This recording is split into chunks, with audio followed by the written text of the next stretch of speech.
Hello, beautiful community. The Supreme Court has struck down the Orange Monster Child's ability to use AIPA, the National Emergency Clause, to impose tariffs on the rest of the world. Now, I'm going to leave the granular analysis to others, and I want to share some big picture perspectives on this from you. But first of all, let's say a little bit about Trump's process, how he gets into these decisions that are, in some cases, clearly going to backfire. It's certainly very different to somebody we talk about often, the tyrant in the Kremlin. The tyrant in the Kremlin often has people come to him and say, look, what you're trying to do practically or economically doesn't work. And the tyrant in the Kremlin says, you're right, but I have these privileged visions because I'm floating above history and floating above a map of the world. And I have these visions about the important brushstrokes in accordance with which history proceeds, and I'm implementing them, and deleterious economic consequences in the short term of a few years are quite irrelevant because I'm thinking in centuries. Now, Trump is of course very different to this. When Trump is told by Scott Bessent, no, you can't do the tariffs like that, it's not going to work, Trump's reaction isn't to resort to mystical and ideological visions. It's to be caught in a cycle of narcissism, impulsivity, and rigidity, all of which potentially have positive expressions. And they have been part of Trump's extraordinary success in his career. But they are extremely deleterious in the way they sit in him in public office. So his vision about the tariffs is magical thinking about some kind of return to the 1960s that he can't fully articulate. And it's not just a rigid vision, it's a rigid vision to which he impulsively has to come back. And if he's told it's not going to work or it's not going to backfire, he partly thinks that it will work because he can't but see that he's got to do it and so it has to work. And partly he thinks, I don't care, I'll deal with it later because it's the theatrics, it's the show of the moment that matter and the medium-term consequences we're just going to take care of as they come. He will have now some practical recourse to reimpose tariffs, but his capabilities here are nevertheless going to be limited. And he will be feeling quite a lot of narcissistic injury that his, as he would see it, Trump-friendly Supreme Court has struck him down as doing something illegal. But what are the really big picture takeaways? I think one of the really important big picture takeaways that applies to all the countries that we're all tuning in from is this business of the invocation of emergency powers. We've talked about this recently in connection with ICE, right? Don't think that you're not going to see ICE-like things in European countries where you haven't seen them yet. You will, unfortunately. And so this invocation of emergency powers. Everything is an emergency. Why do you need Greenland? It's an emergency. We need it for emergency reasons. So it's very important that in direct political exchange, right, if you're Gavin Newsom, you probably shouldn't call Trump a fascist. At the same time, when we do explanatory conversation rather than direct political debate, it's important to look at these ideological categories.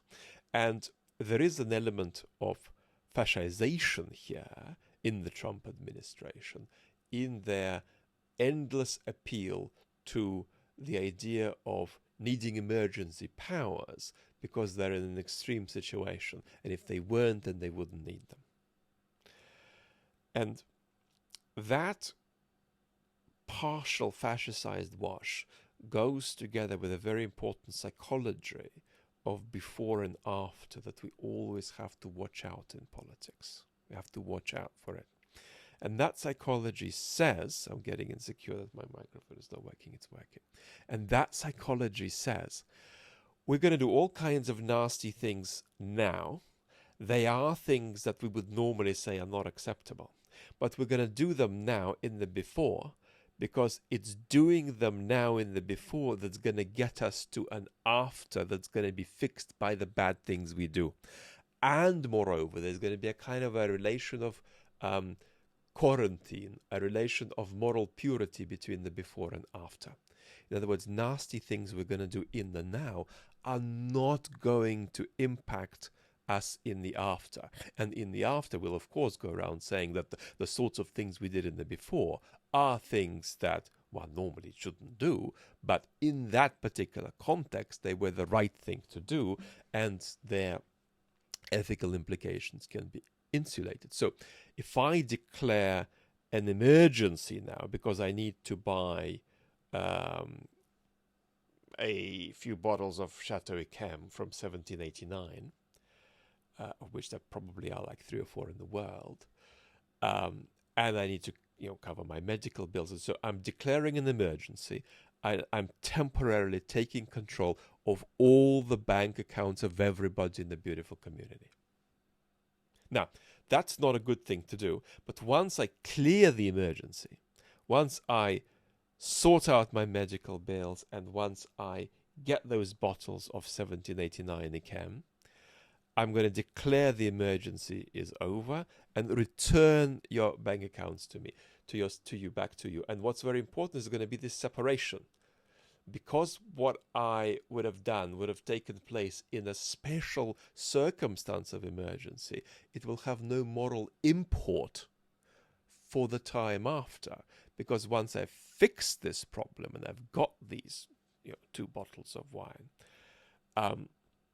then the emergency will be over, my special powers will be over, and there will be no question of me invoking such special powers again, and therefore there won't really be any moral contamination, right? I could just come over to your house and just hang out with you, and it doesn't matter that I confiscated your bank account earlier, because that was in a part of the past that is morally impenetrable from the future, which we in fact have achieved on the basis of the things we necessarily had to do in the past. Now, of course, you recognize this sort of psychological technology from other domains, such as fundamentalist terror, when people are saying we're going to justify doing horrendously bad and violent things to bring about a kind of purity in the future, which will be immune from the violence we impose in the before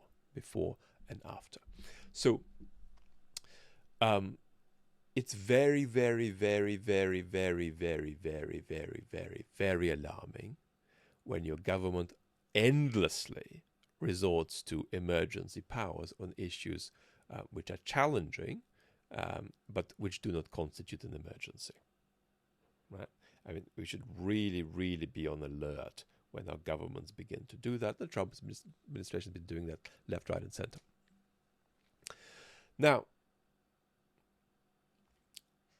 another big takeaway, another big question is,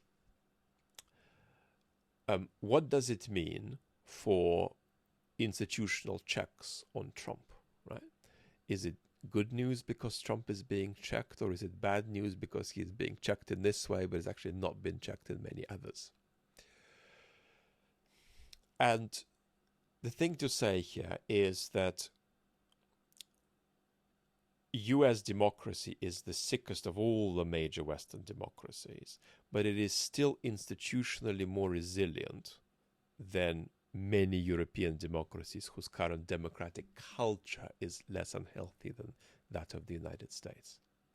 And when we talk about, where is the resistance in Congress, it's important to bear in mind that usually people only begin resisting when it is clear that resisting serves rather than undermines their career. Realistically, that's just how it works. And so as circumstances increasingly arise where it's in the interest of political actors' careers to challenge Trump, including some Republicans, we're going to see more challenges. Overall, the state of the culture is concerning. The state of institutional resilience is terrifying people. I know most of you are very, very concerned.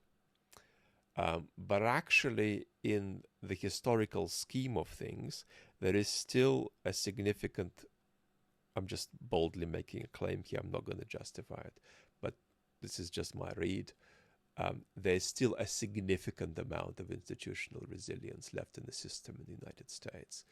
Enough resilience actually to take an authoritarian battering and partly resist it for quite some years to come. Now, I think one more big takeaway will do us for today. I was just listening to Anthony Scaramucci's reaction to this on The Rest is Politics US. I didn't hear the whole episode, but I heard Anthony say, in the way that Katty Kay partly challenged, that this is Trumpism ending. And Anthony's point is essentially that Trumpism has a timeline and it's a sort of implosive project. That's actually true.